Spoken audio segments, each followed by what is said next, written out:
No, ano asin kakalo, looben. No, אני לא יודעת. זה סופר מכפתף, בואו. זה חמאה ודבש. זה גם מה זה ברזל? מה קרה למוזיקה? למה המוזיקה מפסיקה כל פעם? רק אני כבר באת 300 כל קלוריות. נראה לי מוצק. נראה לי הלכת לגרסה לייט. נכון, נראה לי 600 נתנית. זה ממש הגרסה לייט. הופה! זה השיר שלנו!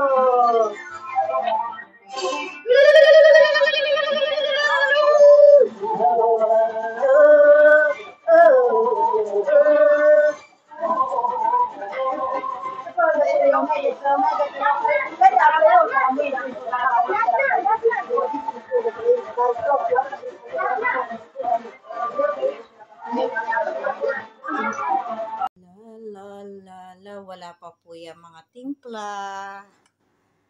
Magtitimpla ako kapag parating na sila. Kasi hindi po ako nagtitimpla hanggat wala pa sila. Ayan. So, yan po yung aking menu. Ayan. Buksan na natin lahat. Ako nagkalat. Ayan. So, Israeli food po talaga to. Ayan yung mga salad nila. So, ayan.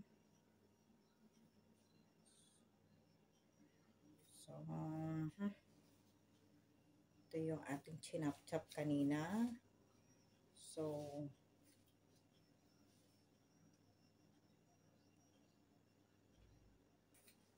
mamaya pa tayong titimpla. Titimplahan po natin to. May lemon na ako. Naka-ready na siya. Ayan. Ready na. Tapos yung asin, naka-ready na rin. Tapos itong paminta. Tapos mayonnaise. Mamaya na rin lalagyan ko kasi ang mayonnaise ayaw nila yung gusto nila kung kakain saka naglalagay ng mayonnaise. So, eto kalahati nito lemon with soka. Tapos yung kalahati carslaw. Tapos eto maanghang. Carrots, maanghang po to. Then, eto maanghang din po to. Puro sila maanghang. Ito hindi. Hindi siya maanghang. Hindi siya maanghang. So, yan. Yaano ko pa siya. So, yan po yung ating ginawang salad. So, yung pagkain naman natin is hindi pa po nadating. Nandito. Ito. Nakasalang. And, syempre yung apat na kaldero. So, wala pa yung dala-dala nilang pagkain. Wala pa yung dala ng pagkain. Akin pa lang itong naririto. So, yun lamang po. Good day everyone. And, good evening. Ayan. Sinong relate nito? Ng ganitong ulam. Tapos, ito, ipipreser ko to. Maliit na burger. Tapos, ito, may karne ito sa loob. Ayan. Nilagyan ko siya ng karne. So, ito yung ulam natin. Sa Pilipinas kasi hindi tayo gumagawa ng ganito. So, dito lang po yan, usually. Ayan, may karne yan. Tapos, eto, burger. Yan. Ito, ipiprito ko to pag pag medyo si Lola gusto ng karne, anytime. Meron akong pang So, ayan. Konti na lang to. Itsura niya. Yan ang ating Medyo maitim siya kasi marami ilagay kong paprika or yung chili powder. Hello everyone! Gagawa tayo ng pastita. So, ito hindi na naman to familiar sa Pilipinas.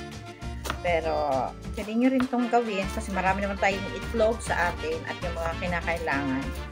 So, ito, ito? Parsley or coriander. Ready? Ang yan nyo. So, hiniwa ko siya na maliliit. Tama ba ako? Coriander, parsley. Kasi diba yung coriander yung manipis. Yung parsley yung medyo makapal. So, it's up to you. So, lalagay ako ng sibuyas. Tapos, naglaga ako ng patatas. Ngayon, yung patatas, mukhang luto na.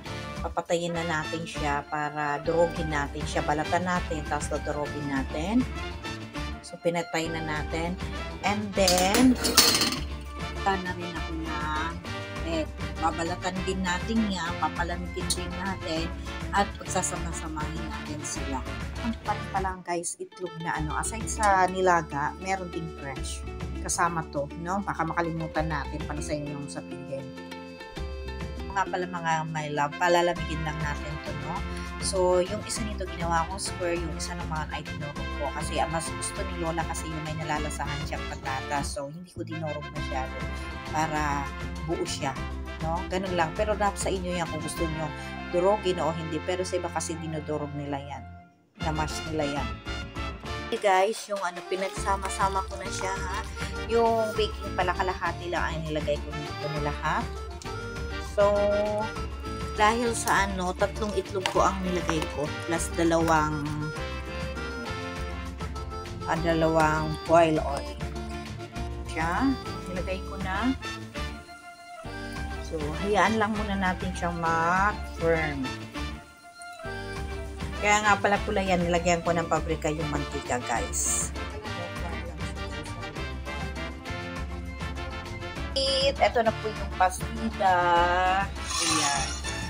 Medyo siya, namula. Pero, try natin na mag-slice tayo. Try natin. So, parang cake lang siya. Yung, ang tawag dito, potato omelette. Parang ganon. Parang ganon siya, guys. So, ito po yung loob niya. So, ayan, ang loob niya. Potato omelette. So, ayun po. This is the final.